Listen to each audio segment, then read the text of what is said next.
voted yes with a heavy heart because I have tried several times with extreme patience helping the son of our former colleague, Congressman P.D. Barsaga. Because as a mother, and as a member of this august body, I felt before that there was hope in making him understand that disorderly behavior and conduct has no place in governance. However, Madam Speaker, distinguished colleagues, his repeated wanton disrespect of facts, disrespect to the institution, and his habitual lies, fake news, and fantasy to keep on producing distorted facts has led to confusion and chaos, something that the Filipino people does not deserve. Parliamentary procedures and behavior has to be observed. And mind you, Madam Speaker, it is not contained in the committee report. But during his suspension, yours truly, despite understanding that I have exercised for Congressman Kiko, the newly suspended Kiko Barsaga, I, myself, has been a victim of his fantasy and habitual lies and disregard of facts and truth. Just very recently, the good vice mayor of the municipality of Dueñas, who is a very good friend of Congressman Ferj Biron, died due to accidental firing. I do not know her that much. I haven't had the opportunity to be with her and to work with her. But I empathize with the pain that the family has to suffer. But that pain was aggravated when Kiko Barsaga delivered a speech in a podium and made a circus out of the death of former Vice Mayor Lamasan. Makatarungan bang paglaruan natin ang hinanakit ng isang pamilya? Makatarungan bang gamitin natin ang ating posisyon para gawing laro ang pagmanipula ng isip ng ating mga kababayan? Madam Speaker, distinguished colleagues, pains me that in fact, it's not even extension of suspension because his acts is already tantamount to expulsion. Ang totoo niyan, marami lang sa atin ang naaawa sa kanya at marami ang naririnig kong nagsasabing, nakakahiya. But Madam Speaker, distinguished colleagues, hindi hiya ang nararamdaman ko. Ang nararamdaman ko ay awa. Bilang isang doktor, bilang isang nanay, naiintindihan ko that there might be personal circumstances surrounding the events that are eventually unfolding. It's time for Kiko Barsaga to reflect and deeply look into personal matters while he is on suspension. Nakakaawa, hindi lamang siya, dahil ang stress ng panggobyerno ay dapat siniseryoso, pero mas nakakaawa ang kanyang distrito na kailangan ng representante. With that, Madam Speaker, distinguished colleagues, with the indulgence of our colleague, the Honorable Kiko Barsaga, he would understand that our action is because we are a Filipino and our government deserves the service that we have to generate and deliver. Alright mga kababayan, so gawa natin ng reaction video and also magbigay din tayo ng personal opinion dito sa parang naging privilege speech ni Rep. Janet Garin, no, patungkol nga po dito sa extension, no, ng suspension ng pagtatrabaho na itong si Congressman Kiko Barsaga. So alam naman po natin mga kababayan yung mga ginawa ni Congressman Kiko Barsaga at ito ay hindi biro, no, dahil yung kanyang pag-expose ng di umanong malawakang korupsyon dyan sa Kongreso, dyan sa lower house ay talagang kanyang ipinost, no? Talagang nag-drop name siya, talagang matapang niyang pinopost or ine-expose sa kanyang Facebook page itong mga nangyayari dyan sa Kongreso, which is yan yung ikinagalit ng ilang mga hindi niya kakampi dyan sa Kongreso. Kasi di ba kumbaga maiisip na nga din natin na talagang may mga matitino din namang congressman mga kababayan at sila nga lang ay outnumbered, no? At talagang ang iba nga daw dyan ay nababayaran di umano, sabi nga ni Congressman Kiko Barsaga, no. Actually, based sa ating napapanood, nakikita, no, sa loob ng gobyerno, sa mataas at sa mababang kapulungan, talagang makikita mo na kapagka hindi align yung iyong ginagawa sa administrasyong ito, parang tinuturing ka na kalaban. Talagang it's either gagawan ka ng kwento, gagawan ka ng kaso, or gusto kang patahimikin. Alam niyo yun? Parang ang sinabi nga, 'di ba, ni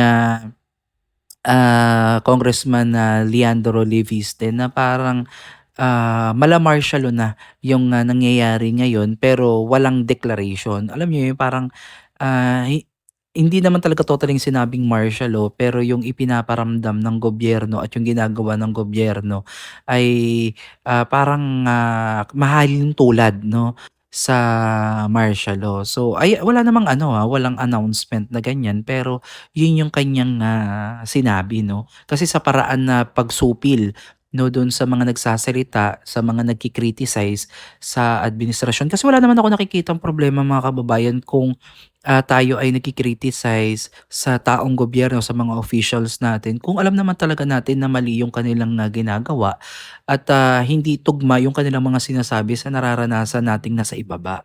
'Di ba? Bilang ordinaryo Pilipino, ano ba yung nararanasan nyo talaga ngayon, 'di ba? So tayo lang yung makakapagsalita at makakapagsabi niyan kasi tayo yung nakakaramdam, 'no? Tayo yung nakakaramdam nung hirap, 'no, dahil sa kanilang mga political agenda diyan, naiisang tabi na talaga, naiitsapuwera na po yung kapakanan talaga nating mamamayang Pilipino, na kaya natin sila inihalal, kaya natin sila inupo diyan sa mga puwesto nila, dapat ay pangunahan tayo, 'no? Tayo ay paglingkuran at dalhin sa tamang landas at pagaanin ang ating pamumuhay. Pero ang nangyayari ngayon, mga kababayan, simula nga ng pumutok itong flood control project, ay talagang napakalaki po talaga ng damage at pinsala na idinulot nito sa ating mamamayang Pilipino and also sa ating ekonomiya, sa ating bansa. Unang-una na lang dito, mga kababayan, is yung mga inosenteng mga kababayan natin na naapektuhan po talaga ng flood control project na to, na talagang nagbuwis ng kanilang mga buhay, nawalan ng ari-arian, nawalan ng tahanan. Imagine niyo yun, mga kababayan, walang may gusto mangyari ang mga bagay na to. Pero dahil nga po sa patuloy na pagdating ng mga bagyo, halos sunod-sunod yun, mga kababayan, masasabi natin na blessing in disguise, 'no? Kasi kung hindi mangyayari 'to, hindi natin malalaman na ganito na pala kalaki yung problema at gaano na din pala kalaki yung ninanakaw sa kaban ng bayan. So hindi ako masaya para sa mga nangyari dun sa mga kababayan nating nawalan ng tahanan, nawalan ng kabuhayan, at higit sa lahat nawalan ng mga mahal sa buhay. So hindi ako masaya doon. Ang inaano lang natin dito, mga kababayan, is kung hindi nangyari 'tong mga bagyo na 'to, hindi malalaman ng taong bayan na ganito na pala kalaki yung problema ng ating bansa at ninanakawan na pala tayo ng bonggang-bongga. So dito po sa nangyaring pagsuspinde kay Congressman Kiko Barsaga without pay, malaking hamon po ito, lalo na sa kanyang mga nasasakupan sa Dasmariñas, na kung saan siyempre kailangan ng representative ng mga kababayan natin doon, 'no. So itong kanilang ginagawa, sa tingin ko, talagang gusto talaga nila na hindi pabalikin itong si Congressman Kiko Barsaga, or kung meron pa nga silang option na tanggalin 'to ng tuluyan, gagawin talaga ng mga 'yan, Kasi siyempre threat sa kanila itong si Kiko Barsaga, 'no, dahil lahat ay ine-expose. Matapang 'to si Congressman Kiko Barsaga, kung makikita niyo yung kanyang mga statement, kanyang mga pino-post, talagang willing siya, 'no, na ibuwis yung kanyang buhay alang-alang sa kanyang pinaninindigan. So, hindi natin alam kung ano yung pinanggagalingan ni Congressman Kiko Barsaga, pero nagpapasalamat tayo sa kanya kasi kahit papaano, 'di ba, yung mga taong bayan ay may kakampi sa loob ng mababang kapulungan. So, makikita pa rin natin na kahit papaano, meron at meron, kahit iilan lang sila, na nagmamalasakit talaga sa tunay na kapakanan ng taong bayan. So dito naaanuhan ako, naiimpokrituhan ako dito kay Janet Garin, 'no, sa kanyang mga sinasabi na naaawa daw siya, kesyo siya ay isang doktor, isang ina. Sus, kung tutuusin lang, gustong-gusto mo na talaga 'yan kasi isa ka din sa tinira, isa ka din sa mga talagang pinatamaan nitong si Kiko Barsaga, 'no. Kaya manahimik kayo, na huwag kayo masyadong yung parang para kayong banal-banalan diyan, na wala kayong ginawang hindi maganda. 'no? So, ayun lang mga kababayan, nakakainis lang kasi yung, tao na sanang magiging kakampi natin at magsasabi sa atin kung ano yung nangyayari diyan sa loob ng kongreso, nabawasan 'no. Sana kahit ganito yung, nangyayari, manatili na talagang, dedicated sila 'no, na isiwalat yung kanilang mga nalalaman basta ito ay may katotohanan mga kababayan, Kasi iba din naman yung, maninira ka din ng ibang tao, for the sake na ayaw mo talaga sa kanila. Sana, i-expose mo yung katotohanan 'no, dun lang tayo magbe-base sa katotohanan, sa ebidensya, nang sa ganun ay, maging, credible tayo 'no, sa mga susunod pa nating, mga statements, sa susunod nating mga ilalahad. Pero para sa akin bilang isang, ordinaryong Pilipino na nag-aambag 'no, na may ambag sa ating gobyerno, talagang, dapat maging transparent ang, mga, congressman 'no, na nagiging representative ng ating mga, lugar 'no, at hindi lamang sila basta nagdedesisyon at gagamitin ang word na taong bayan. Kasi in the first place wala naman silang, coordination sa ating mamamayang ano, Pilipino, 'di ba?